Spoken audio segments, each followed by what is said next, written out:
Now, this illustration deals with device or equipment field in accordance with NEC 314.16B, as in boy, 4. Now, notice the NEC loop. For a definition of a receptacle and an outlet, we look at Article 100. 220.14 L would say 180 VA per outlet. 220.14 H would go ahead with requirements dealing with device or equipment field, and 220.44 along with table 220.44 would allow demand on receptacles. If you had, say, a VA rating above 10,000 VA, the first 10,000 would be 100%. Anything over 10,000 would be 50% in accordance with 220.44 and table 220.44, but that doesn't include dwelling units. It's commercial and industrial. Then a directory is called for, as you see in the illustration at the service equipment, in 408.4A. 110.22 would be a disconnect that's located at an appliance, such as an air conditioner, as defined in Article 100.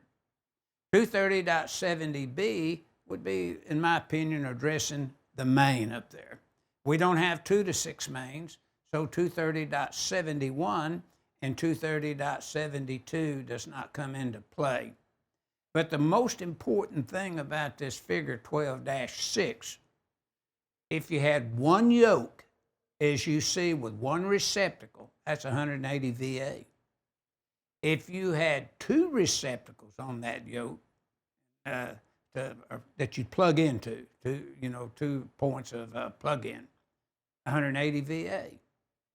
If you had a Despar type receptacles, you see there's 3 on that yoke, 180 VA. But if you had 4 or more there, then you would count each one as 180 VA, so 4 times 180 VA, you would come up with that total, but you could allow 360 VA for that outlet. So the information where you would find these requirements are listed in your NEC loop along with 314.16 B as in boy 4, and that's what this figure 12-6 is illustrating, is the yoke that is supporting the outlets. It depends on how many outlets you have on that yoke before it would count more than 180, and naturally you're allowed 3.